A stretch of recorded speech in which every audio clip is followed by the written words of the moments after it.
Conversation between Annetta and Charlotte, first-year university students, and Bill, who works for the Student Union Employment Service. First, you have some time to look at questions 1 to 5.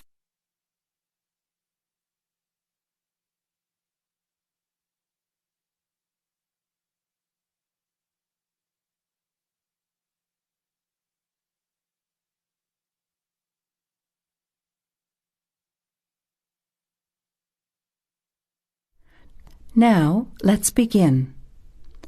Answer the questions as you listen. You will not hear the recording a second time. Listen carefully to the conversation and answer questions 1 to 5. Hi, Bill. This is my friend Charlotte. She's doing first-year science too. Pleased to meet you, Charlotte.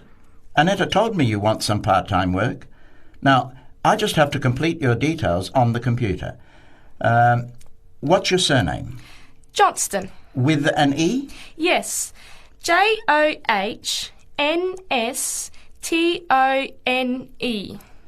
I know that you live in the Heathfield Street student residence, but I can't remember the street number there. It's 126. 126.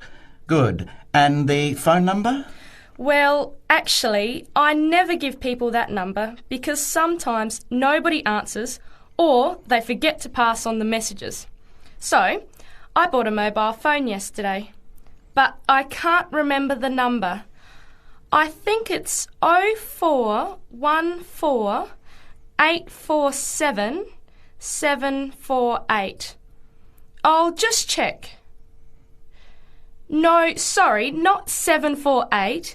It's 749. 0414 847 749? Yes, that's right. I must try and remember it. And what sort of work are you looking for? Well, anything really, I suppose, though it depends when it is. I'd rather work during the day, if that's possible. How many hours a week were you thinking of? Oh, I'm not sure. Maybe about 10. But I need to keep at least 2 days a week free for study. Do you have any work experience? Not much, though I used to help in my uncle's shop when I was at school. OK. Well, I'll put it in, but we don't usually get shop work. What about gardening? I'd rather not. Everything I touch dies. What other kinds of work are there? Well, there's a lot of demand for house cleaning, fast food preparation and kitchen work and pizza delivery if you've held a driving licence for 12 months. I'm not sure. Can I have a look at the vacancies while you talk to Annetta? Before you hear the rest of the conversation, you have some time to look at questions 6 to 10.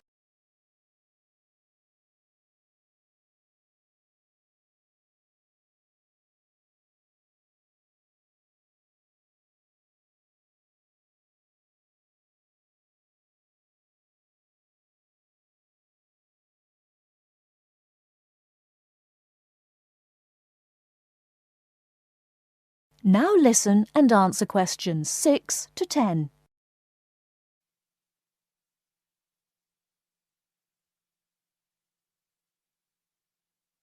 Bill, I'd like to change my job. You're at the Hamburger Express on the High Street, aren't you? What's the problem? Well, I never know what hours I'm going to work. I start at 7 p.m. and I'm supposed to finish at 11 p.m, but sometimes they keep me until 2 or 3 a.m. Yes, that is a bit late if you have to make a 9 a.m. lecture the next day. And the other thing is the pay. They're supposed to pay me on Thursdays, but they never pay me on the correct day, often not until Friday or Saturday. A few weeks ago, I had to wait until Sunday. They said their son was sick, so they couldn't get to the bank, but they're always making excuses. Yes, that doesn't sound too good. Would you be interested in pizza delivery? You need to have a driving licence. Yes, I've got a licence, but I think I'd like to change from working in the evening. Are there any day jobs available? Well, as I told Charlotte, there are several cleaning and gardening vacancies. And this childcare job that just came in this morning. Do you like children? Yes, I do, actually. What's the job? Let's have a look. Collect the boy aged 4 from kindergarten at 3 p.m. Pick up the other 2 girls who are aged 6 and 9 from the primary school at 3:15. You take them home and look after them. The parents will be home by 7. That sounds quite good. What about the pay? It's the same as you're earning now, 4 hours a day, Monday to Friday, so 20 hours a week. You need to contact Mrs. Alicia Thompson. Her phone number is 91045629 and she lives in Springfield. I've never been to Springfield. I hope I don't get lost. Don't worry. It sounds quite straightforward. Let's have a look at the street directory. The Thompsons live here in Tulip Street, number 252. So you catch the 631 bus, get off here next to the post office in Daisy Terrace. Walk past the post office to the corner, and on the opposite corner is the kindergarten. Then walk down Daffodil Place and cross over to the primary school. Then keep going down Daffodil Place to the corner and turn right into Tulip Street. That is the end of part 1. You now have half a minute to check your answers.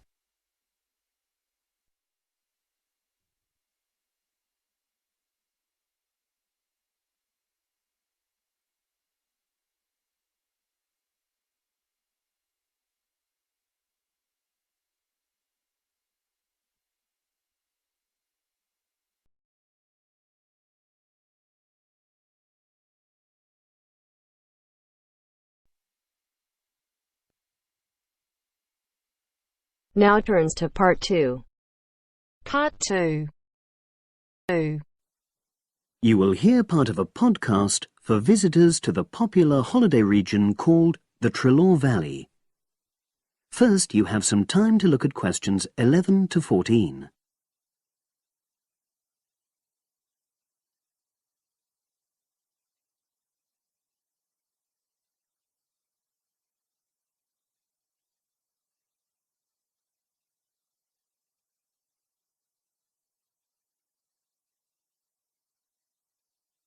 Now listen and answer questions 11 to 14.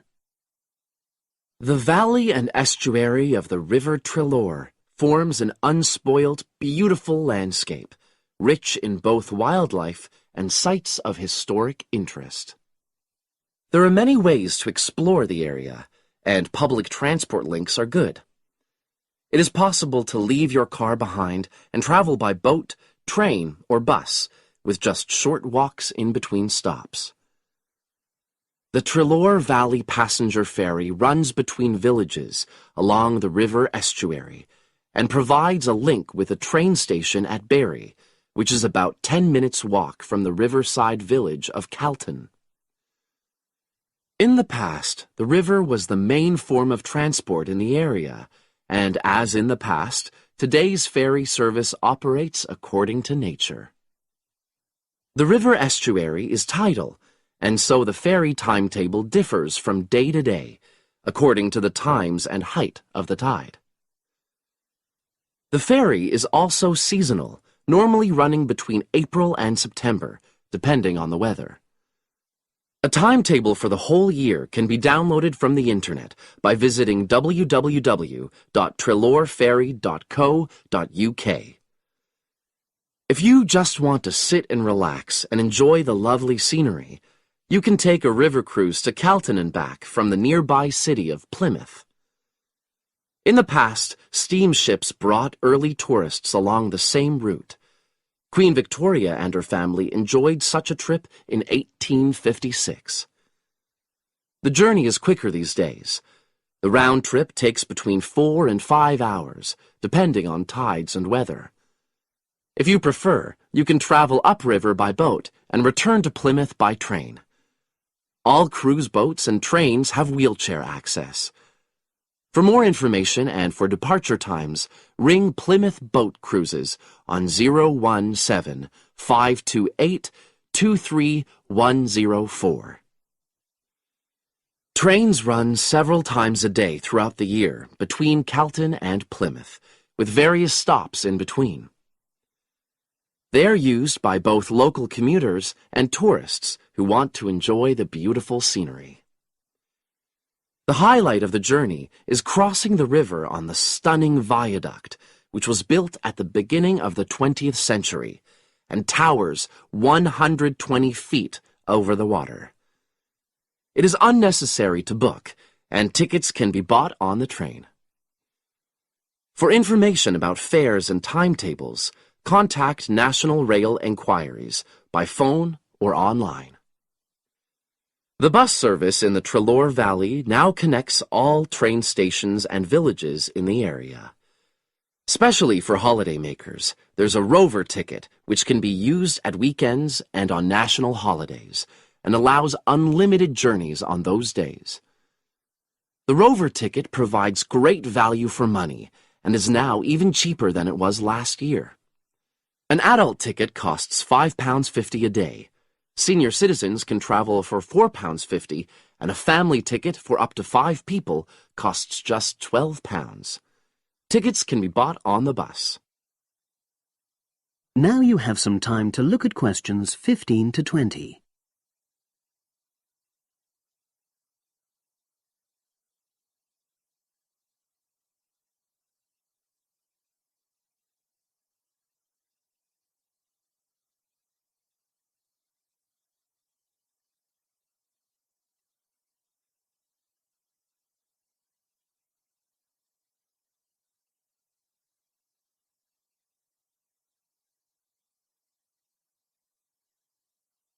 Now listen and answer questions 15 to 20.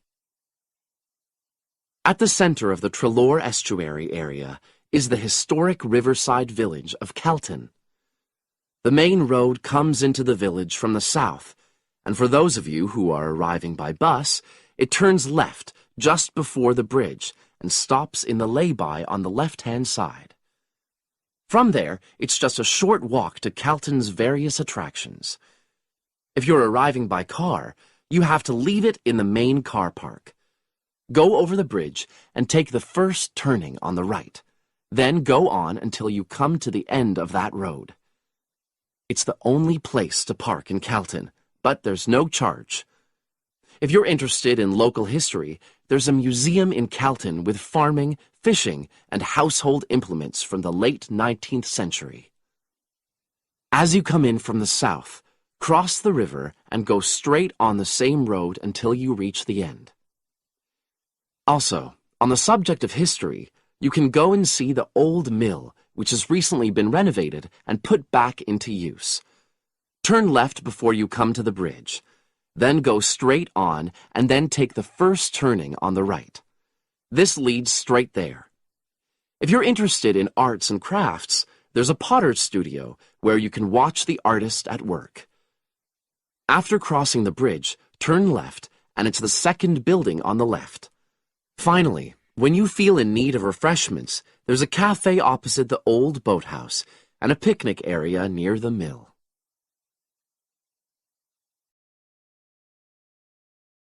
That is the end of part 2. You now have half a minute to check your answers.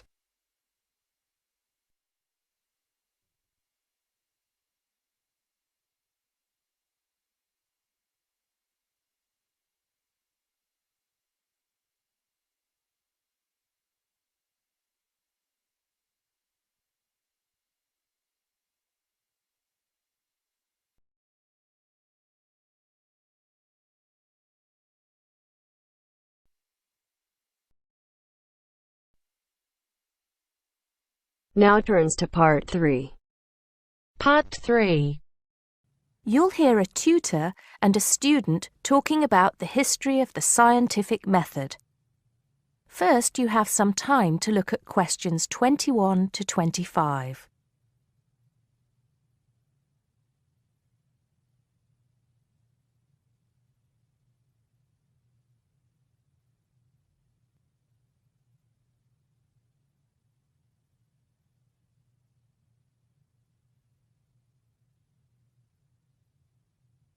Now listen carefully and answer questions 21 to 25. Hello, Simon. Come in. Take a seat. Now, I wanted to talk to you about your assignment. Yes, the one on the scientific method. That's right. I just wanted to see how you were getting on. Well, I think it's fine. I mean, I haven't done a huge amount of work on it because I've been working on other things. But what I've read so far seems fine. How many of the references that I gave you have you managed to get hold of? Not too many, I'm afraid. It seems that everyone else is working on the same things at the same time. And every time I look, the books are checked out from the library. Right. Well, I think that we can go over the main ground together now. That way, even if you don't manage to go through all the references in detail, you'll still have an overview. What has helped you most so far? I've managed to have a look at 3 of them. I thought that Johnson made some good points, but it was hard to follow the line of her argument. Bradman was simple and straightforward, and I felt as if I got a lot out of that. I wish I could say the same for Whittaker. To be honest, I didn't get very far with that. Okay, that's more or less what I'd expect. So tell me, what have you learned so far about the role of the Egyptians and the Babylonians? Yes. Well, there's evidence that the basic components of the scientific method, examination, diagnosis, treatment, and prognosis, were being used in the early 1600s BC, especially in the treatment of certain illness. Good. Yes, that's right. And the point, of course, is that that represented a considerable advance over relatively simple, non-empirical approaches, which usually attributed anything unknown to the actions of the gods, etc. Of course, the Egyptians and Babylonians did this as well, but what we see emerging here is a willingness to base opinion on systematic study of the real world, which is at the root of the scientific method. I see. Right, yes. And then that reappears later. Yes, although don't get carried away with the idea that it was a simple process of development. By the time we get to ancient Greece, let's take the period towards the middle of the 5th century BC, the rules governing the scientific method were practiced on a widespread scale, but there were still many people who believed that real truth could only be acquired by pure rational thought. Plato, of course, had a great influence on the development of the scientific method during this period. Through his academy. That's right. But then, as we know, a great deal of understanding of the scientific method disappeared as the old world order collapsed. It wasn't until the Middle Ages, sometime before the 11th century, that several versions of the scientific method emerged from the medieval Muslim world, all of which stressed the importance of experimentation in science. Right. I think I've got the historical timeline. Before you hear the rest of the conversation, you have some time to look at questions 26 to 30.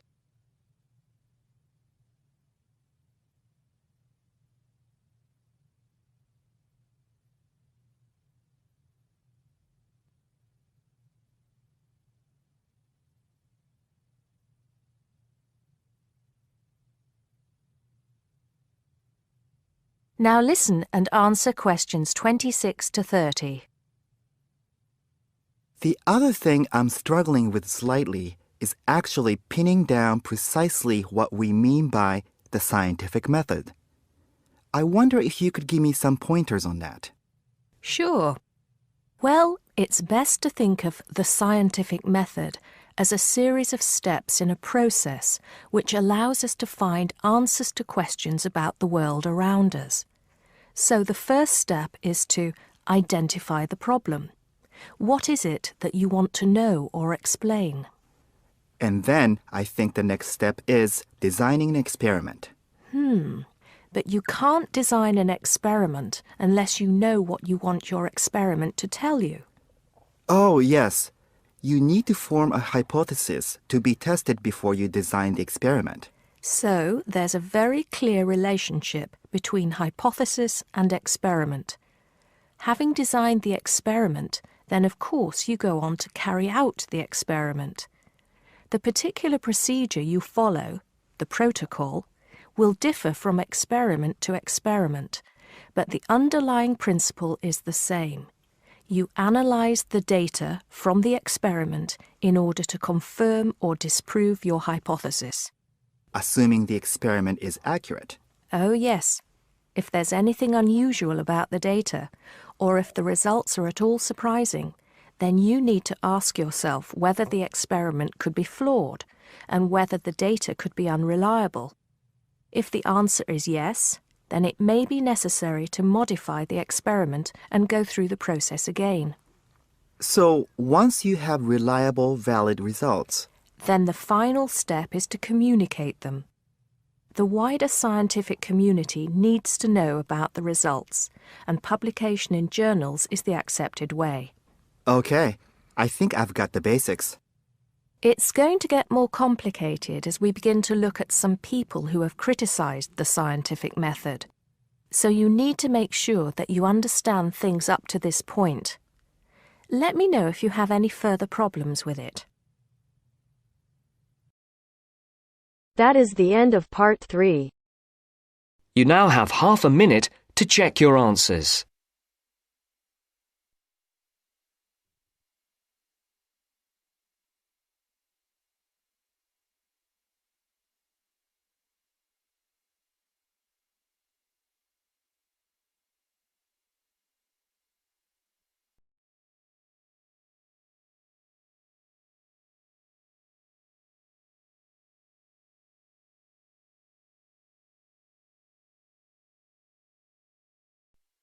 Now turns to part 4.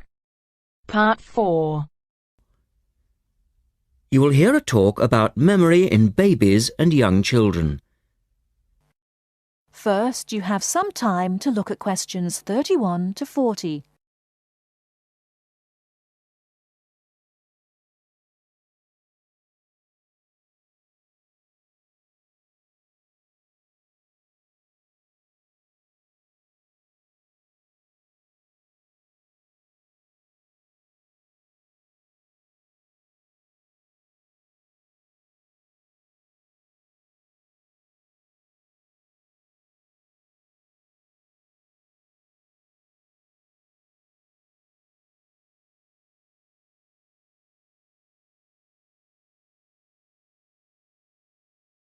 Now listen carefully and answer questions 31 to 40.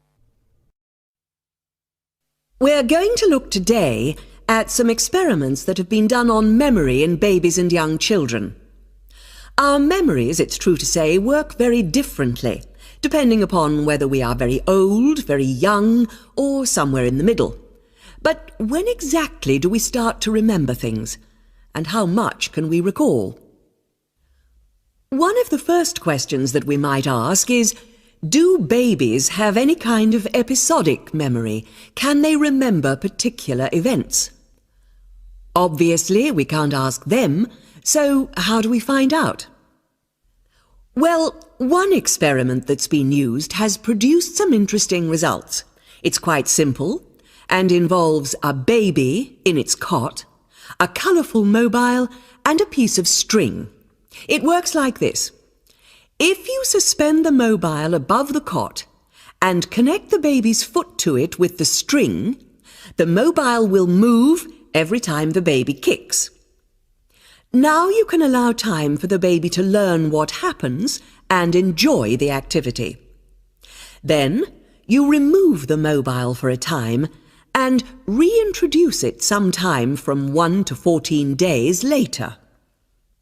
If you look at this table of results, at the top 2 rows, you can see that what is observed shows that 2-month-old babies can remember the trick for up to 2 days, and 3-month-old babies for up to a fortnight. And although babies trained on one mobile will respond only if you use the familiar mobile, If you train them on a variety of colours and designs, they will happily respond to each one in turn.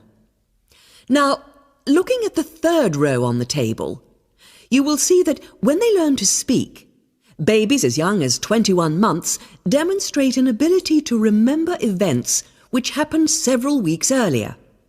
And by the time they are 2, some children's memories will stretch back over 6 months, though their recall will be random, with little distinction between key events and trivial ones.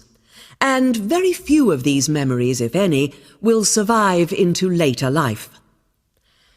So, we can conclude from this that even very tiny babies are capable of grasping and remembering a concept. So, how is it that young infants can suddenly remember for a considerably longer period of time? Well, one theory accounting for all of this, and this relates to the next question we might ask, is that memory develops with language. Very young children with limited vocabularies are not good at organising their thoughts. Though they may be capable of storing memories, do they have the ability to retrieve them? One expert has suggested an analogy with books on a library shelf. With infants, he says, it's as if early books are hard to find because they were acquired before the cataloguing system was developed. But even older children forget far more quickly than adults do. In another experiment, several 6-year-olds, 9-year-olds and adults were shown a staged incident. In other words, they all watched what they thought was a natural sequence of events. The incident went like this. A lecture, which they were listening to, was suddenly interrupted by something accidentally overturning. In this case, it was a slide projector. To add a third stage, and make the recall more demanding, this accident was then followed by an argument. In a memory test the following day, the adults and the 9-year-olds scored an average 70%, and the 6-year-olds did only slightly worse. In a retest 5 months later, the pattern was very different. The adults' memory recall hadn't changed, but the 9-year-olds had slipped to less than 60%, and the 6-year-olds could manage little better than 40% recall. In similar experiments with numbers, digit span is shown to vary. That is the end of part 4. You now have half a minute to check your answers.